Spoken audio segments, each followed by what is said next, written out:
everyone. So this is lecture number 1 on chapter 1 physical world. तो ये unit first का first chapter है. इस यूनिट में दो चैप्टर्स हैं. First is physical world and second is units and measurement. तो फर्स्ट 2 चैप्टर्स जो हैं वो बेसिक से डील करते हैं. जब आप क्लास 10th से 11th में आते हो तो बहुत बड़ा गैप आता है. ठीक है, 10th की फिजिक्स कुछ भी नहीं होती है और 11th में आपको लगेगा कि अरे बाप रे ये क्या आ गया.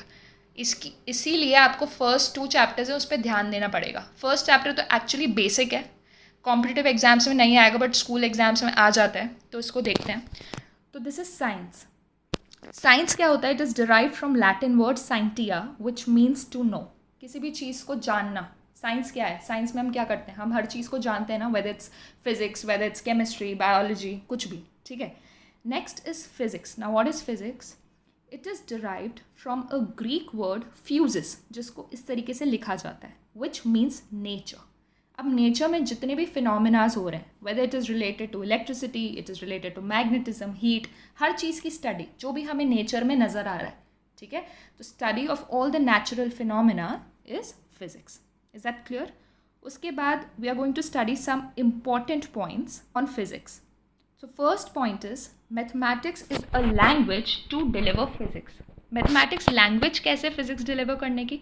फिजिक्स में न्यूमेरिकल्स के बिना अधूरी है फिजिक्स. फिजिक्स में हम मेजरमेंट्स के बारे में पढ़ते हैं, हम प्रिसिशन के बारे में पढ़ते हैं, एक्यूरेसी के बारे में पढ़ते हैं, जो आप सेकेंड चैप्टर में पढ़ोगे. ठीक है. तो मैथ्स के बिना you can not study physics. Okay. So maths is a language to deliver physics. Next, laws in physics are universal and concepts are dynamic. इसको 2 चीज़ों में ब्रेक करके पढ़ते हैं. पहला है laws in physics are universal. Now what does that mean?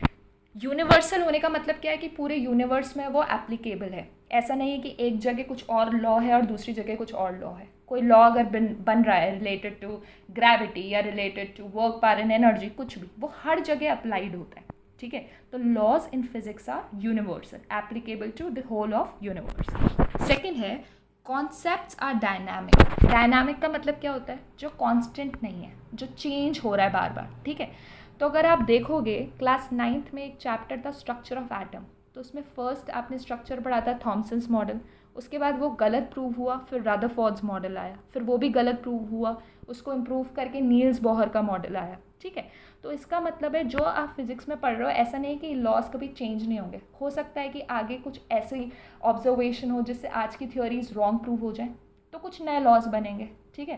तो ज़रूरी नहीं है कि ये लॉज हमेशा कांस्टेंट रहें. इसीलिए द कॉन्सेप्ट्स आर डायनामिक, मतलब forever changing.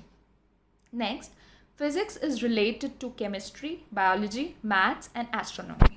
Now physics chemistry से कैसे रिलेटेड है? देखो, केमिस्ट्री में जब हम स्ट्रक्चर पढ़ते हैं एटम्स का डीप लेवल पे, तो जितने भी इक्विपमेंट्स वगैरह यूज़ होते हैं वो किसकी एप्लीकेशन पे बेस्ड होते हैं? फिजिक्स की. सेम बायो में आप माइक्रोस्कोप्स यूज़ करते हो बहुत एडवांस्ड लेवल के. ठीक है. उसका एप्लीकेशन किस पे बेस्ड होता है? फिजिक्स पे. मैथ्स तो रिलेटेड है ही.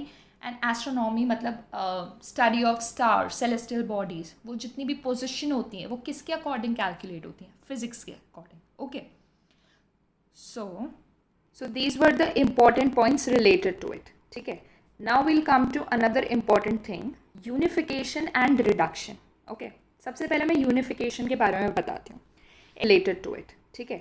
Now we'll come to another important thing, unification and reduction. Okay, सबसे पहले मैं unification के बारे में बताती हूँ. एग्जाम्पल लो, सपोज एक बच्चा है, वो उसने अपने स्कूल का टेस्ट मिस कर दिया, वो होमवर्क भी नहीं करके गया, उसने खाना नहीं खाया. ठीक है. उससे पूछा गया कि उसने तीनों चीज़ें क्यों नहीं की, तो उसने एक उसका सिंपल सा आंसर दिया कि मेरी तबीयत ख़राब थी, इसलिए मैंने टेस्ट भी नहीं दिया, मैंने होमवर्क भी नहीं किया, मैंने खाना भी नहीं खाया. मतलब उसने 3 अलग अलग चीज़ों का एक रीज़न दे दिया कि तबीयत ख़राब थी. ठीक है. तो यूनिफिकेशन क्या होता है? जब आप बहुत सारी चीज़ों का एक ही रीज़न दे दो जो उसको जस्टिफाई कर दे, कि आपने इतने सारे जो रीजंस बोले हैं उसको वो एक पॉइंट जस्टिफाई कर दे. जैसे falling of apple, motion of planets around sun, position of all the celestial bodies, वो सारी चीज़ें. उसका एक सिंपल सा आंसर आप दे सकते हो, it is happening because of gravitation. ठीक है. तो जब आप बहुत सारी चीज़ों को किसी एक चीज़ से लिंक कर दो और वो चीज़ उसको जस्टिफाई कर दे, वो रीज़न उसको जस्टिफाई कर दे, तो उसको क्या बोलते हैं? यूनिफिकेशन. तो इसको टेक्निकल टर्म्स में कैसे बोलेंगे? This approach considers all of the world's phenomena as a collection of universal laws in different domains and conditions. ठीक है, तो बहुत सारी चीज़ों को जब हम एक चीज़ से रिलेट कर देते हैं, that is your unification. Next is the reduction. तो अब इसको इस तरीके से समझते हैं। सपोज आपको मैथ्स की एक बहुत लंबी चौड़ी कैलकुलेशन गिवन है, suppose 26 into sum x plus 3x square plus y square and something like this. तो आप इसको क्या करते हो? आप इसको ब्रेक करते हो। आप लिखते हो 26x को अलग से सॉल्व करेंगे, फिर 26 इंटू 3x स्क्वायर को अलग से सॉल्व करेंगे, और इस तरीके से हम एक बड़ी प्रॉब्लम को छोटी छोटी चीज़ों में डिस्ट्रीब्यूट करते हैं और उसको सॉल्व करते हैं। ठीक है, तो रिडक्शन भी सेम है। जब हमें किसी बहुत बड़ी चीज़ का, बहुत बड़े सिस्टम के बारे में कुछ पता करना होता है, तो हम उसकी छोटी चीज़ों को लेके चलते हैं। फॉर एग्जाम्पल, ये एक सिस्टम है पूरा, इसका टेम्परेचर या प्रेशर हमें कैलकुलेट करना है, तो हम पूरे सिस्टम पे नहीं जाते हैं। पहले हम क्या जाते हैं? उसके मॉलिक्यूलर लेवल पर जाते हैं और चेक करते हैं कि एक पर्टिकुलर मॉलिक्यूल का क्या है, फिर उसके हिसाब से हम पूरा अंदाज़ा लगाते हैं। So this is reduction. ठीक है, रिडक्शन क्या कर रहा है? सिंप्लीफाई कर रहा है चीज़ों को। तो टेक्निकल टर्म्स में हम तो अब इसको इस तरीके से समझते हैं। सपोज आपको मैथ्स की एक बहुत लंबी चौड़ी कैलकुलेशन गिवन है, suppose 26 into sum x plus 3x square plus y square and something like this. तो आप इसको क्या करते हो? आप इसको ब्रेक करते हो। आप लिखते हो 26x को अलग से सॉल्व करेंगे, फिर 26 इंटू 3x स्क्वायर को अलग से सॉल्व करेंगे, और इस तरीके से हम एक बड़ी प्रॉब्लम को छोटी छोटी चीज़ों में डिस्ट्रीब्यूट करते हैं और उसको सॉल्व करते हैं। ठीक है, तो रिडक्शन भी सेम है। जब हमें किसी बहुत बड़ी चीज़ का, बहुत बड़े सिस्टम के बारे में कुछ पता करना होता है, तो हम उसकी छोटी चीज़ों को लेके चलते हैं। फॉर एग्जाम्पल, ये एक सिस्टम है पूरा, इसका टेम्परेचर या प्रेशर हमें कैलकुलेट करना है, तो हम पूरे सिस्टम पे नहीं जाते हैं। पहले हम क्या जाते हैं? उसके मॉलिक्यूलर लेवल पर जाते हैं और चेक करते हैं कि एक पर्टिकुलर मॉलिक्यूल का क्या है, फिर उसके हिसाब से हम पूरा अंदाज़ा लगाते हैं। So this is reduction. ठीक है, रिडक्शन क्या कर रहा है? सिंप्लीफाई कर रहा है चीज़ों को। तो टेक्निकल टर्म्स में हम इसे पढ़ते हैं। This approach is to derive properties of its constituent parts. ठीक है, छोटे छोटे पार्ट्स में से डिवाइड कर दिया, और जो भी प्रॉपर्टी हमें रीड करनी है वो हम छोटी चीज़ों से रीड कर रहे हैं। Example, temperature studied under thermodynamics, ये चैप्टर पढ़ोगे आप लोग, is also related to average kinetic energy of molecules in the system. ठीक है, तो हीट और एनर्जी पता है आपको, इंटर रिलेटेड होते हैं। तो जब हमें हीट कैलकुलेट करनी होती है सिस्टम की, तो हम काइनेटिक एनर्जी ऑफ पार्टिकल्स, जो मॉलिक्यूल्स हैं, वो कैलकुलेट करते हैं। Okay, next is scope of physics. क्या स्कोप है फिजिक्स का?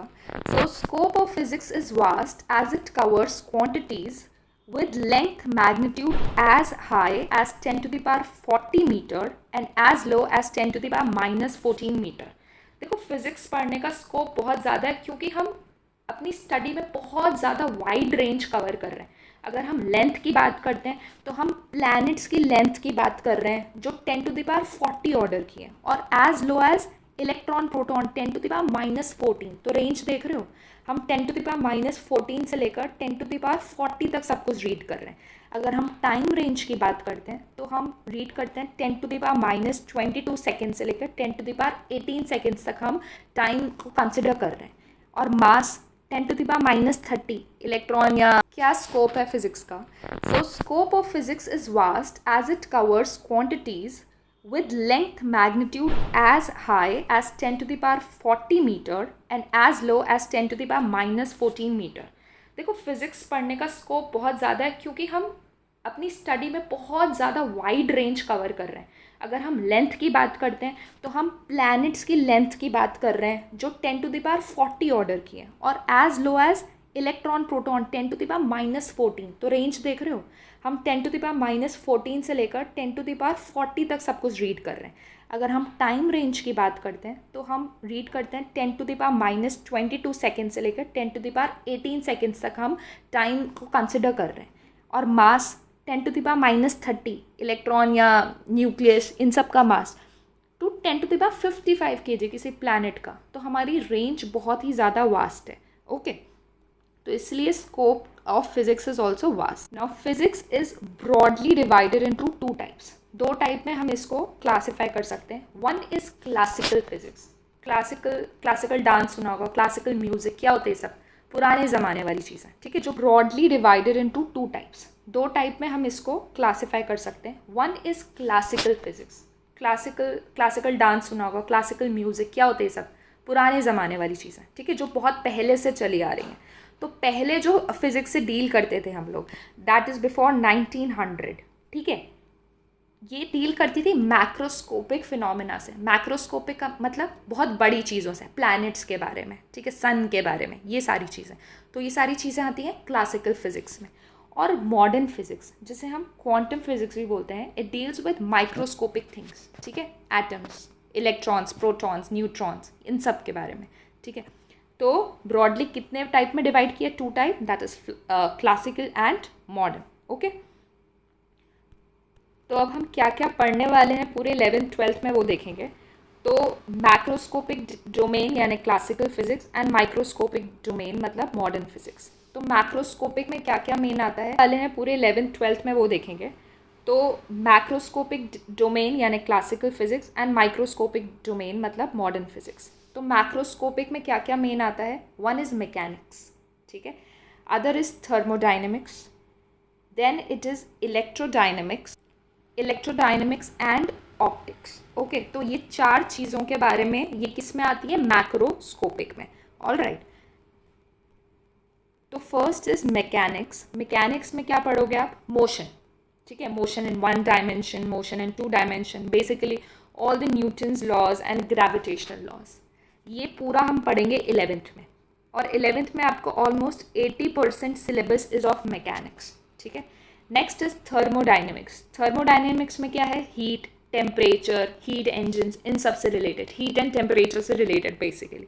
ये भी आपका 11th में ही होगा। और बाकी का जितना भी पोर्शन होता है approximately 20%, that is from thermodynamics. Okay, तो ये जो दोनों चीज़ें हैं ये कॉन्स्टिट्यूट करते हैं एंड ऑप्टिक्स। ओके, तो ये चार चीज़ों के बारे में ये किस में आती है? मैक्रोस्कोपिक में। ऑल राइट, तो फर्स्ट इज मैकेनिक्स। मैकेनिक्स में क्या पढ़ोगे आप? मोशन, ठीक है, motion in one dimension, motion in two dimension, basically all the Newton's laws and gravitational laws. ये पूरा हम पढ़ेंगे 11th में।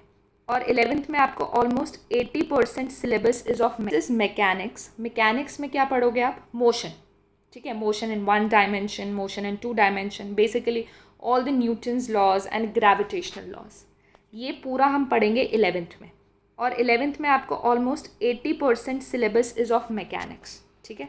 Next is thermodynamics. थर्मोडाइनमिक्स में क्या है? हीट, टेम्परेचर, हीट इंजन्स, इन सब से रिलेटेड, हीट एंड टेम्परेचर से रिलेटेड बेसिकली। ये भी आपका 11th में ही होगा। और बाकी का जितना भी पोर्शन होता है approximately 20%, that is from thermodynamics. Okay, तो ये जो दोनों चीज़ें हैं ये कॉन्स्टिट्यूट करती हैं आपका class 11th। All right, okay, then it's electrodynamics, जिसमें हम इलेक्ट्रिकल एंड मैग्नेटिक फिनोमेना पढ़ते हैं, ठीक है। हमने क्लास 10th में पढ़ा था कि मैग्नेटिज्म और इलेक्ट्रिसिटी रिलेटेड है। माइकल फैराडे के एक्सपेरिमेंट्स, हैंस ऑयस्टेड के एक्सपेरिमेंट्स, जिसमें हम इलेक्ट्रिकल एंड मैग्नेटिक फिनोमेना पढ़ते हैं, ठीक है। हमने क्लास 10th में पढ़ा था कि मैग्नेटिज्म और इलेक्ट्रिसिटी रिलेटेड है। माइकल फैराडे के एक्सपेरिमेंट्स, हैंस ऑयस्टेड के एक्सपेरिमेंट्स। तो ये इलेक्ट्रोडायनेमिक्स जो है वो आपकी पूरी इलेक्ट्रिसिटी एंड मैग्नेटिज्म से डील करती है। The last one is optics. Electrodynamics भी आप क्लास 12th में पढ़ोगे, ऑप्टिक्स भी आप क्लास 12th में पढ़ोगे। ऑप्टिक्स किससे डील करता है? पूरा लाइट के फिनोमेना से, रिफ्लेक्शन, रिफ्रैक्शन, डिस्पर्जन, ये सारी चीज़ें, ठीक है। And then it's quantum physics. तो माइक्रोस्कोपिक डोमेन या फिर मॉडर्न फिजिक्स, जिसे क्वांटम फिजिक्स भी बोलते हैं, इसमें हम सारी छोटी पार्टिकल्स से, माइक्रोस्कोपिक मतलब बड़े सिस्टम से डील कर रहा था, ये सारे छोटे सिस्टम से, एटम्स, एटॉमिक पार्टिकल्स, ठीक है, इलेक्ट्रॉन, प्रोटॉन, न्यूट्रॉन्स, इन सारी चीज़ों से डील करता है। Is that clear? Okay, next is conservation laws. अब ये सारी चीज़ें माइक्रोस्कोपिक डोमेन या फिर मॉडर्न फिजिक्स, जिसे क्वांटम फिजिक्स भी बोलते हैं, इसमें हम सारी छोटी पार्टिकल से, माइक्रोस्कोपिक मतलब बड़े सिस्टम से डील कर रहा था, ये सारे छोटे सिस्टम से, एटम्स, एटॉमिक पार्टिकल्स, ठीक है, इलेक्ट्रॉन, प्रोटॉन, न्यूट्रॉन्स, इन सारी चीज़ों से डील करता है। Is that clear? Okay, next is conservation laws. अब ये सारी चीज़ें हैं जो पूछी जा सकती हैं एग्जाम में, ठीक है, इसकी डेफिनेशंस वगैरह। तो कंजर्वेशन लॉज, हम 4 कंजर्वेशन पढ़ेंगे। One is conservation of energy, conservation laws. अब ये सारी चीज़ें हैं जो पूछी जा सकती हैं एग्जाम में, ठीक है, इसकी डेफिनेशंस वगैरह। तो कंजर्वेशन लॉज, हम 4 कंजर्वेशन पढ़ेंगे। One is conservation of energy, second is conservation of charge, third is conservation of linear momentum and fourth is conservation of angular momentum. ये सब आपने फर्स्ट 3 जो है ये आपने पढ़ रखे हैं ऑलरेडी। कंजर्वेशन ऑफ एनर्जी में क्या है, energy can neither be created nor be destroyed, it can only be transformed from one form to other, पता है आपको, ठीक है। हीट एनर्जी इलेक्ट्रिकल एनर्जी में कन्वर्ट होती है, इलेक्ट्रिकल एनर्जी मैकेनिकल एनर्जी में, एंड सो ऑन। तो एनर्जी जो है वो कन्वर्टेबल है, but it can neither be created nor be destroyed. Okay, conservation of charge आपने नहीं पढ़ा, it is easy. Conservation of charge states that total electric charge in an isolated system is always conserved. Isolated system क्या होता है, जो किसी भी external चीज़ों से डील नहीं कर रहा, ठीक है। हम सिर्फ चार्ज की बात करें तो सिर्फ चार्ज ही है उसमें। तो ये क्या बोलता है कि अगर यहाँ से 2 कूलम चार्ज आ रहा है और यहाँ से 3 कूलम चार्ज आ रहा है तो यहाँ से 5 कूलम ही निकलेगा, मतलब कोई चार्ज लॉस्ट नहीं होगा या फिर गेन भी नहीं होगा, ठीक है। जितना इधर से जाएगा उतना ही इधर से निकलेगा। This is conservation of charge. Next is conservation of linear momentum. ये तो बहुत अच्छे से आता है सबको। In absence of external force the linear momentum is conserved. ये बहुत इंपॉर्टेंट है कि कोई एक्सटर्नल फोर्स नहीं लगनी चाहिए, ठीक है। Linear momentum is conserved. What is linear momentum, इसको रिप्रेजेंट करते थे P से, and it was the product of mass and velocity. तो ये क्या बोलता है, सपोज 2 बॉडीज़ हैं हमारे पास जिसका मास m1 और m2 है और उनकी initial velocities u1 and u2 है। This is before collision. उसके बाद कोलिजन होता है कोलिनियर मोमेंटम। ये तो बहुत अच्छे से आता है सबको। In absence of external force the linear momentum is conserved. ये बहुत इंपॉर्टेंट है कि कोई एक्सटर्नल फोर्स नहीं लगनी चाहिए, ठीक है। Linear momentum is conserved. What is linear momentum, इसको रिप्रेजेंट करते थे P से, and it was the product of mass and velocity. तो ये क्या बोलता है, सपोज 2 बॉडीज़ हैं हमारे पास जिसका मास m1 और m2 है और उनकी initial velocities u1 and u2 है। This is before collision. उसके बाद कोलिजन होता है।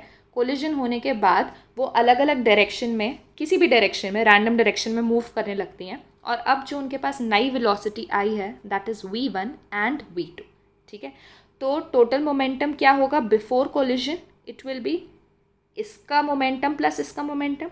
इस बॉडी का मोमेंटम क्या होगा, मास इंटू वेलोसिटी, मतलब m1 इंटू u1 और इसका m2 इंटू u2। तो टोटल मोमेंटम कितना हो गया, m1 u1 plus m2 u2। Okay, after collision मतलब एक तो इसका मोमेंटम और एक इसका मोमेंटम। इसका momentum will be m1 v1 और इसका momentum will be m2 v2।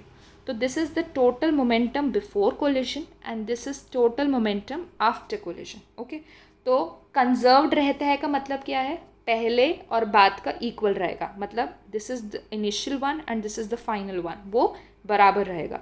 m1 u1 is equals to m1 u1 plus m2 u2 is equals to m1 v1 plus m2। Next is conservation of angular momentum. इसमें बहुत deep में जाने की ज़रूरत नहीं है, सिर्फ कुछ चीज़ें याद रखनी है। लीनियर मोमेंटम और एंगुलर मोमेंटम। लीनियर मोमेंटम तब आता है जब लीनियर मोशन से डील कर रहे हो। ऑफ एंगुलर मोमेंटम, इसमें बहुत डीप में जाने की ज़रूरत नहीं है, सिर्फ कुछ चीज़ें याद रखनी है।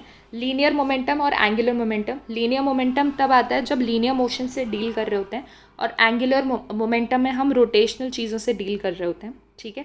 इसका स्टेटमेंट पहले से बहुत मिलता जुलता है। उसमें हमने स्टार्ट किया था in absence of external force. इसमें हम बात करते हैं इन एब्सेंस ऑफ टॉर्क। ये भी एक तरीके की फोर्स होती है जो आप बाद में पढ़ोगे। उधर था लीनियर मोमेंटम इज कंजर्व्ड, इधर है angular momentum is conserved. So in absence of torque the angular momentum is conserved. Okay, उधर हम लीनियर मोमेंटम को P से डिनोट करते थे, इधर एंगुलर मोमेंटम को हम L से डिनोट करेंगे, सॉरी, ठीक है। तो उधर था P is equals to m into V, mass and velocity. इधर क्या है, L is equals to I into W। W is angular velocity, इधर जो नॉर्मल वेलोसिटी थी इधर W इज एंगुलर वेलोसिटी। उधर था मास, इधर I is moment of inertia.